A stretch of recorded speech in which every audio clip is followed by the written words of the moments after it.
Maintenant, on va parler de la métaphore de l'alarme de feu. Hein? Toute chaîne du reconditionnement de la douleur se doit de parler de l'alarme de feu. C'est une métaphore qu'on rencontre constamment. Et étant donné que cette chaîne-ci est dédiée aux gens qui ne comprennent pas bien l'anglais et qui n'ont pas accès à ce matériel-là, on va l'explorer ici. Bon, hein? La métaphore de l'alarme de feu. La plupart des gens semblent penser que la douleur est le feu en tant que tel. C'est une erreur très répandue. De plus en plus, je parle aux gens de douleur aiguë, de douleur chronique. Et c'est une erreur que je rencontre constamment. Les gens semblent penser à la douleur comme le feu en tant que tel. Mais ce n'est pas ça la douleur. La douleur, c'est l'alarme de feu qui nous avertit qu'il y a un feu. Et donc, si on utilise cette métaphore-là, l'alarme peut sonner sans qu'il y ait de feu. Ça devient évident quand on y pense comme ça. Moi, j'aime cette image-là, mais je trouve qu'une image encore plus utile, c'est l'alarme de fumée qui est devenue trop sensible. À un moment donné, j'habitais dans un appartement, un genre de demi-sous-sol, un beau demi-sous-sol. Hein. Et puis l'alarme de fumée dans la cuisine sonnait à rien, à presque rien. Il suffisait que je me fasse des toasts et quand il y a un petit filet de fumée, de rien du tout, qui se rend jusqu'à l'alarme, et là, elle sonnait. Et donc j'ai fini par faire mes toasts dans une autre pièce, parce qu'on ne veut pas enlever les piles de l'alarme. Hein, on veut que l'alarme nous avertisse quand il y a un vrai feu. Pourquoi j'aime mieux la métaphore de l'alarme sensible? C'est qu'il se passe toujours des choses dans le corps. Hein, quand on fait de l'exercice, nos tissus sont littéralement en train d'être détruits. Et là, ils se reconstruisent à un niveau plus haut. Et c'est comme ça qu'on devient plus fort et plus musclé. Donc, il y a de la fumée, il y a des filets de fumée constants dans notre corps. Mais ce n'est pas censé déclencher l'alarme.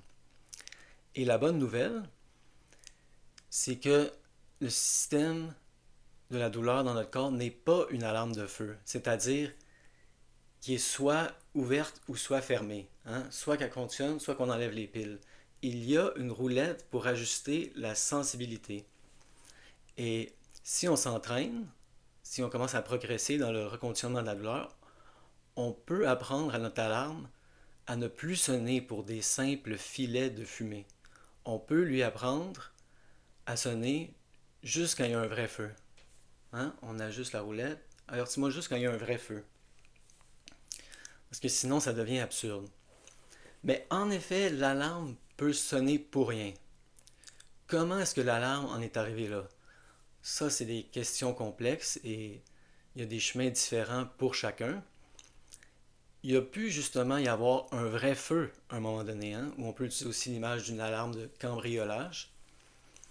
Il y a pu avoir un cambriolage à un certain moment. Et ça, on pourrait peut-être appeler ça une grande blessure ou un traumatisme, que ce soit un traumatisme physique ou émotionnel.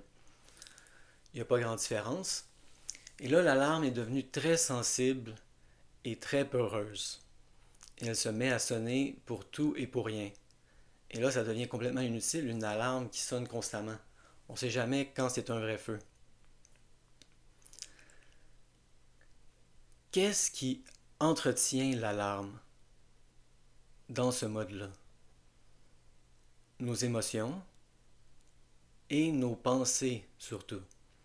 Hein? Quand on a peur constamment, ça garde l'alarme en mode sensible. Je parlais de ça l'autre jour avec un de mes amis, quelqu'un de très intelligent d'ailleurs, et il ne comprenait pas. Il disait la peur nourrit la douleur chronique. Pour moi, c'est tellement évident maintenant, je ne comprenais pas pourquoi il ne comprenait pas, mais ça m'a ouvert les yeux, c'est contre-intuitif.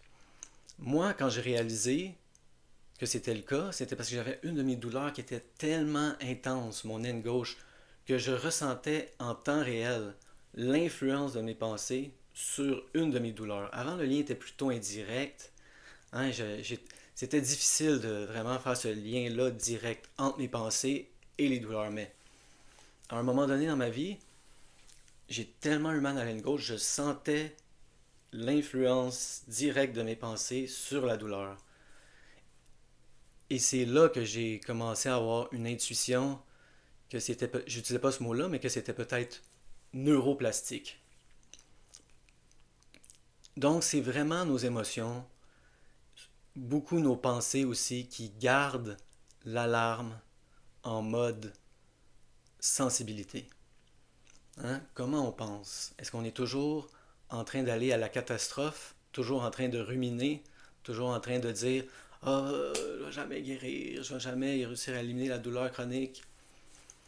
C'est vraiment une question d'attitude.